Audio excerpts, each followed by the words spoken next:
Laissez-moi vous parler de quelque chose d'extraordinaire que vous faites chaque soir sans y penser. Quelque chose de si radical que si je vous proposais de le faire consciemment, vous reculeriez probablement avec terreur. Chaque nuit, quand la fatigue vous gagne et que vos paupières deviennent lourdes, vous acceptez volontairement de disparaître. Votre identité, tout ce que vous croyez être, tout ce qui compose le tissu de votre existence quotidienne, s'évanouit dans l'obscurité. C'est une mort temporaire, une dissolution complète de l'ego. Et pourtant, vous l'embrassez sans résistance, presque avec soulagement. Vous vous glissez sous les draps, fermez les yeux, et quelques minutes plus tard, cette personne qui portait votre nom, qui s'inquiétait pour son avenir, qui entretenait des relations complexes avec des dizaines d'autres personnes, qui avaient des opinions tranchées sur le monde, cette personne n'existe plus. Elle a disparu aussi complètement que si elle n'avait jamais existé. Votre carrière professionnelle, vos responsabilités familiales, vos projets ambitieux, vos regrets cuisants, tout cet univers mental que vous portez comme un fardeau pendant 16 heures par jour, s'éteint comme une bougie qu'on souffle. Et le plus étrange dans tout cela, c'est que vous ne ressentez aucune perte, aucun manque. Il n'y a personne pour pleurer cette disparition, parce que celui qui pourrait s'en inquiéter a lui-même cessé d'être. Je me souviens d'avoir observé ma fille dormir quand elle était petite, son visage paisible dans la lumière tamisée de la veilleuse. Qui était-elle dans ces moments-là? Pas l'enfant espiègle qui réclamait mon attention le jour, pas l'étudiante qui apprendrait plus tard à conjuguer ses premiers verbes. Quelque chose de plus fondamental persistait, quelque chose d'impossible à nommer. Les gens parlent souvent de la conscience comme d'une possession, comme d'un attribut qu'on détient. Mais chaque nuit, cette théorie s'effondre dans le silence du sommeil profond. Vous avez sûrement remarqué pendant vos heures d'éveil cette présence constante, ce témoin silencieux qui observe vos pensées, qui perçoit vos émotions, qui semble être le centre stable autour duquel tourne toute votre expérience. Les philosophes l'appellent l'observateur. Les psychologues parlent de la conscience de soi. Les spiritualistes nomment cela le témoin intérieur. Cette présence vous accompagne du matin au soir, créant l'illusion d'une continuité inébranlable. Vous pensez que cette sentinelle veille toujours, que ce gardien de votre identité ne dort jamais. Mais voilà le paradoxe troublant. Chaque nuit, ce prétendu observateur permanent disparaît lui aussi. Il se dissout comme du sel dans l'eau, sans laisser de traces. Si la conscience était vraiment aussi solide et permanente que nous le supposons, comment pourrait-elle s'évanouir aussi complètement? Comment cette présence, qui semblait être l'essence même de votre être, peut-elle cesser d'exister pendant des heures, puis revenir comme si de rien n'était? Puis viennent les rêves, ces théâtres nocturnes qui défient toute logique. Vous créez des mondes entiers avec une complexité stupéfiante. Des villes que vous n'avez jamais visitées se dessinent dans les moindres détails. Des conversations brillantes émergent sans effort. Des intrigues élaborées se déroulent avec une cohérence narrative que vous auriez du mal à reproduire consciemment. Vous rencontrez des personnages dotés de personnalités distinctes, de voix uniques, d'intentions propres. Ils vous surprennent, vous défient, vous révèlent des choses que vous pensiez ignorer.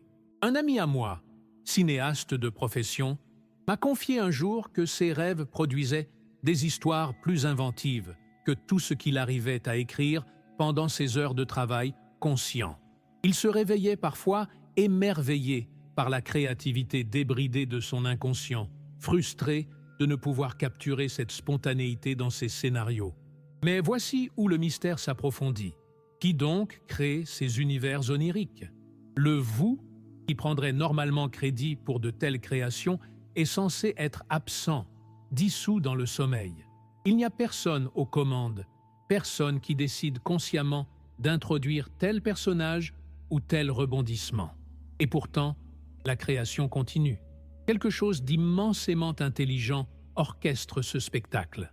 Quelque chose qui dépasse largement les capacités de votre esprit éveillé. Vous construisez et habitez simultanément ces mondes. Vous êtes à la fois le metteur en scène, les acteurs et le spectateur, sans même vous en rendre compte. Le rêve révèle une vérité dérangeante. La créativité ne nécessite pas un créateur conscient. L'intelligence opère sans penseur identifiable. L'expérience se déroule sans expérimentateur fixe. Descendons maintenant plus profondément encore dans les abysses du sommeil sans rêve, ce territoire mystérieux que les scientifiques appellent sommeil profond ou sommeil à ondes lentes. Ici, même les rêves cessent. Il n'y a plus d'images, plus d'histoire, plus de sensations, pas de pensée qui traverse l'esprit, pas de conscience du temps qui passe, pas même cette obscurité que vous percevez quand vous fermez les yeux. C'est un vide absolu d'expérience, une absence totale de contenu.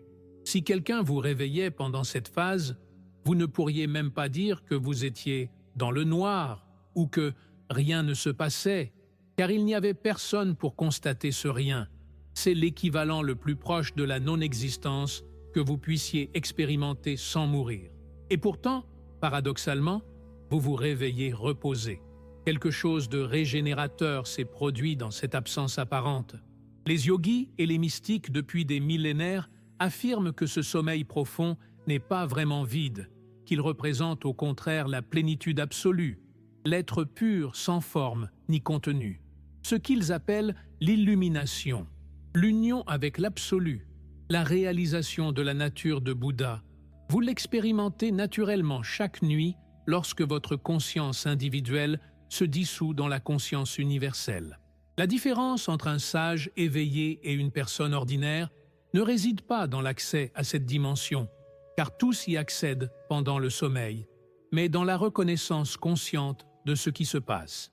Le sage reste éveillé même pendant le sommeil, témoin de cette dissolution, reconnaissant dans ce vide absolu la présence infinie de la conscience elle-même. Les Upanishads, ces anciens textes de sagesse indienne vieux de plusieurs milliers d'années, décrivent le sommeil profond comme l'état le plus proche de Brahman, l'absolu indifférencié.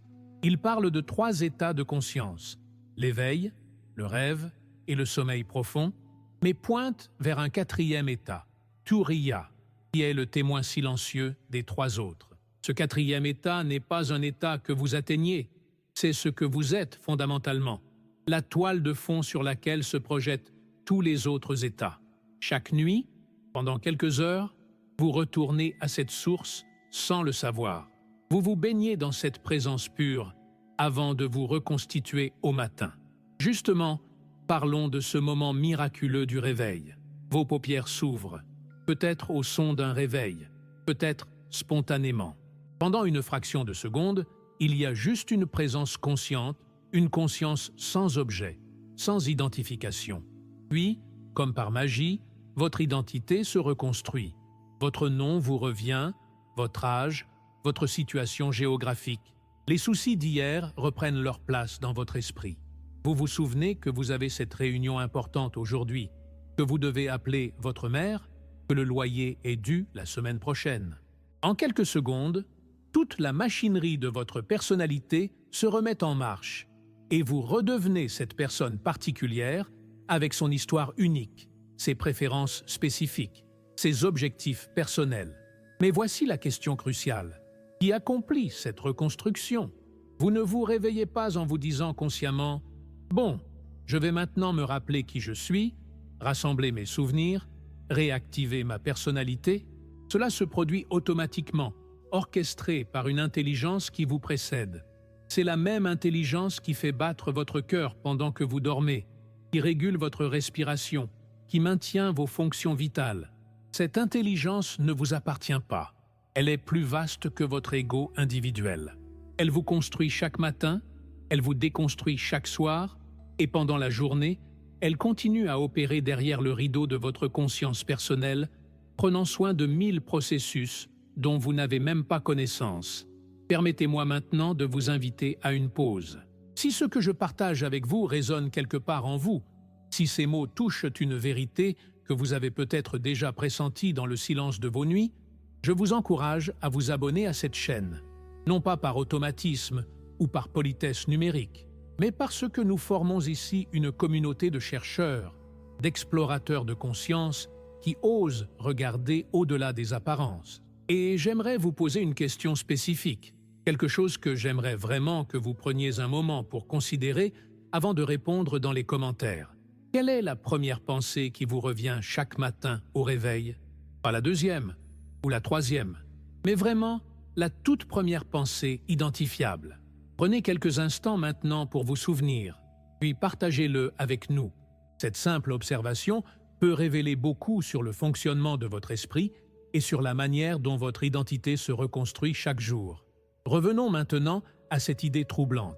Et si la vie éveillée elle-même n'était qu'une autre forme de rêve?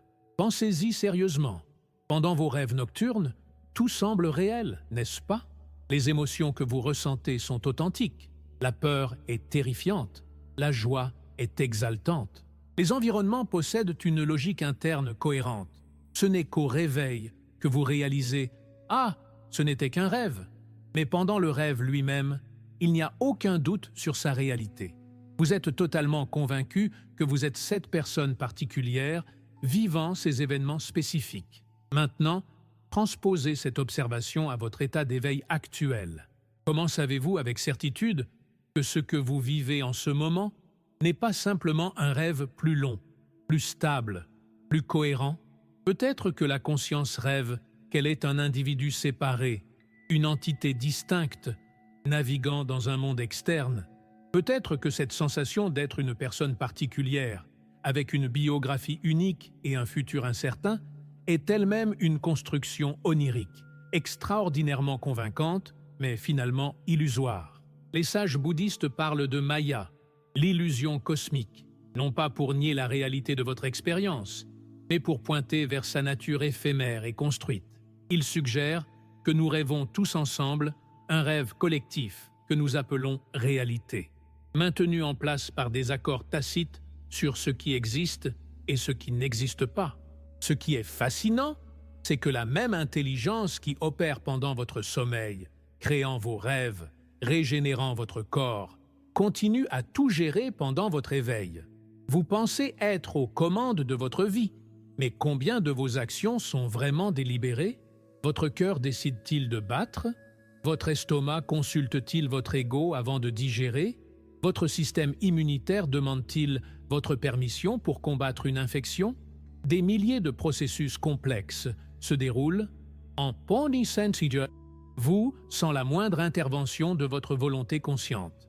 Et même ce que vous considérez comme vos décisions volontaires, vos choix délibérés, émergent d'un réseau de causes et de conditions qui échappent largement à votre contrôle. Les neurosciences ont montré que l'activité cérébrale précédant une décision consciente commence plusieurs secondes avant que vous n'ayez conscience de prendre cette décision. Les anciens textes spirituels pointent vers cette vérité depuis des millénaires.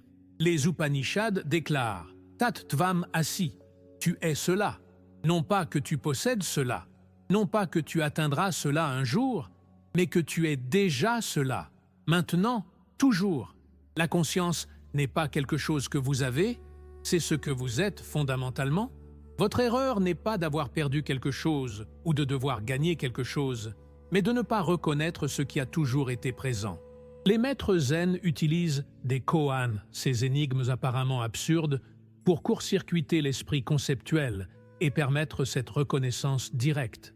Ils demandent « Quel était votre visage original avant la naissance de vos parents ?» Non pas pour obtenir une réponse intellectuelle, mais pour vous pointer vers cette dimension de votre être qui précède toute identification personnelle. Le bouddhisme parle d'anatta, la non-existence du soi, non pas pour nier votre expérience subjective, mais pour révéler qu'il n'y a pas d'entité fixe et permanente qui serait « vous ». Ce que vous appelez « moi » est en réalité un processus dynamique, un fleuve en mouvement constant qui ne se fige jamais en une chose solide. Vous n'êtes pas une chose qui possède la conscience, vous êtes un mouvement temporaire au sein de la conscience, comme une vague qui se forme à la surface de l'océan, se croit séparée pendant un moment, puis se fond à nouveau dans l'immensité. Mais comment cette compréhension peut-elle transformer votre vie quotidienne? Ce n'est pas une simple théorie philosophique destinée aux discussions de salon. Cette reconnaissance change tout, non pas en modifiant ce que vous faites, mais en transformant radicalement votre relation avec ce qui se passe. Vous continuez à aller travailler, à entretenir vos relations, à poursuivre vos projets, mais l'urgence désespérée s'évanouit. Quand vous réalisez que cette personne que vous pensez être se dissout chaque nuit et se reconstruit chaque matin, l'attachement rigide à votre identité se relâche naturellement. Les échecs deviennent moins catastrophiques, parce que celui qui aurait échoué n'est qu'une construction temporaire. Les succès deviennent moins intoxicants, parce que celui qui réussit n'a pas plus de réalité substantielle qu'un personnage de rêve. Cette compréhension engendre ce que certains mystiques appellent une insouciance divine.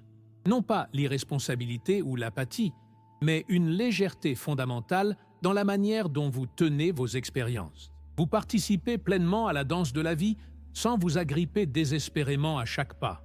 Quand un projet professionnel s'effondre, il y a de la déception, bien sûr, mais pas cette désespérance existentielle qui vient de la croyance que votre valeur en tant qu'être humain en dépend. Quand une relation se termine, il y a du chagrin, naturellement, mais pas ce sentiment d'effondrement total qui naît de l'identification complète avec vos rôles relationnels. Regardez les enfants jouer. Ils s'investissent totalement dans leurs jeux imaginaires, deviennent complètement le pirate ou la princesse, vivent des drames intenses, puis abandonnent tout cela en un instant quand on les appelle pour le dîner. Ils ne portent pas leurs personnages imaginaires comme des fardeaux permanents. Quelque part dans le processus de devenir adulte, nous oublions cette fluidité, cette capacité à être pleinement engagé tout en restant fondamentalement libre. Nous commençons à confondre nos rôles avec notre essence, nos histoires avec notre être. La reconnaissance de ce qui se passe chaque nuit pendant le sommeil peut vous reconnecter avec cette liberté. Vous commencez à tenir vos identités plus légèrement, à jouer vos rôles avec sérieux sans les prendre au sérieux, à participer pleinement à la vie sans y être désespérément accroché. Cette légèreté n'est pas de l'indifférence, c'est plutôt une forme de sagesse profonde qui reconnaît l'impermanence de toutes les formes tout en célébrant leur beauté éphémère. Une fleur n'est pas moins belle parce qu'elle se fane. Un coucher de soleil n'est pas moins magnifique parce qu'il ne dure que quelques minutes. Votre vie n'est pas moins précieuse parce qu'elle est temporaire et construite. Ce que les sages appellent éveil n'est finalement rien d'autre que cela. Reconnaître consciemment ce que vous expérimentez inconsciemment chaque nuit. Dans le sommeil profond, toute séparation disparaît. Il n'y a plus personne pour être séparé de quoi que ce soit. Il y a juste cette présence infinie, cet être pur, sans limite. L'éveil spirituel, c'est réaliser que cette même présence est présente maintenant, ici, au cœur de votre expérience ordinaire. Elle n'est pas quelque part dans un monastère lointain ou accessible seulement après des années de méditation intense. Elle est la toile de fond de chaque instant, le silence qui rend possible tous les sons, l'espace qui permet tous les objets, la conscience qui illumine toutes les expériences. Vous n'avez pas besoin de devenir quelqu'un d'autre ou d'atteindre un état particulier. Vous avez juste besoin de reconnaître ce que vous avez toujours été. C'est comme chercher frénétiquement vos lunettes alors qu'elles sont sur votre nez. Le mouvement même de chercher vous empêche de trouver parce que vous cherchez quelque chose qui est déjà le cas. Vous êtes déjà ce que vous cherchez. La conscience que vous espérez atteindre n'est pas différente de la conscience qui lit ces mots en ce moment même. Cette reconnaissance ne nécessite pas de croyances particulières, d'affiliation religieuse ou de pratiques ésotériques. Elle est disponible pour l'athée comme pour le croyant, pour le scientifique comme pour l'artiste.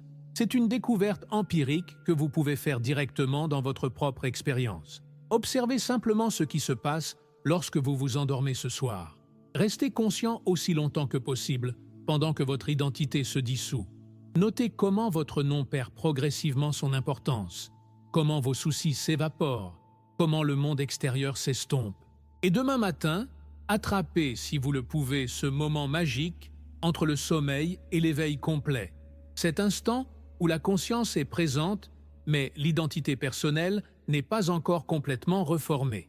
Dans ces moments liminaux, vous pouvez goûter directement à votre nature fondamentale, cette dimension de vous-même qui existe indépendamment de tous les contenus mentaux, de toutes les histoires personnelles de toutes les identifications. C'est cette même présence qui était là quand vous étiez enfant, qui sera là quand vous serez âgé, qui persiste à travers tous les changements de votre vie. Vos pensées changent, vos émotions passent, votre corps vieillit, mais cette conscience témoin demeure, inchangée, toujours fraîche, toujours neuve. Et voilà le dernier paradoxe, le plus grand peut-être. En reconnaissant l'impermanence de votre identité personnelle, vous découvrez quelque chose de permanent. En lâchant prise sur votre tentative désespérée d'être quelqu'un, vous découvrez que vous êtes tout le monde et personne. En abandonnant votre saisie sur la vie, vous commencez enfin à vraiment vivre. Le sommeil vous enseigne chaque nuit cette leçon fondamentale. Vous pouvez cesser d'être vous et continuer à être. Vous pouvez lâcher totalement prise et non seulement survivre, mais prospérer. Vous pouvez disparaître complètement et revenir entier. Alors si ce partage a résonné en vous, si ces mots ont touché quelque chose de profond, je vous invite chaleureusement à rejoindre notre communauté en vous abonnant à cette chaîne. Nous sommes des explorateurs de conscience, des chercheurs de vérité qui osent regarder dans les endroits que la plupart des gens évitent. Et j'aimerais vraiment connaître votre expérience. Comment cette exploration du mystère du sommeil a-t-elle transformé votre regard sur votre vie quotidienne? Qu'avez-vous découvert en observant vos propres cycles de disparition et de reconstitution chaque jour? Partagez votre histoire dans les commentaires ci-dessous. Vos insights peuvent illuminer le chemin de quelqu'un d'autre. Et ensemble, nous approfondissons cette compréhension qui transcende toute approche individuelle. Merci d'avoir cheminé avec moi dans cette exploration.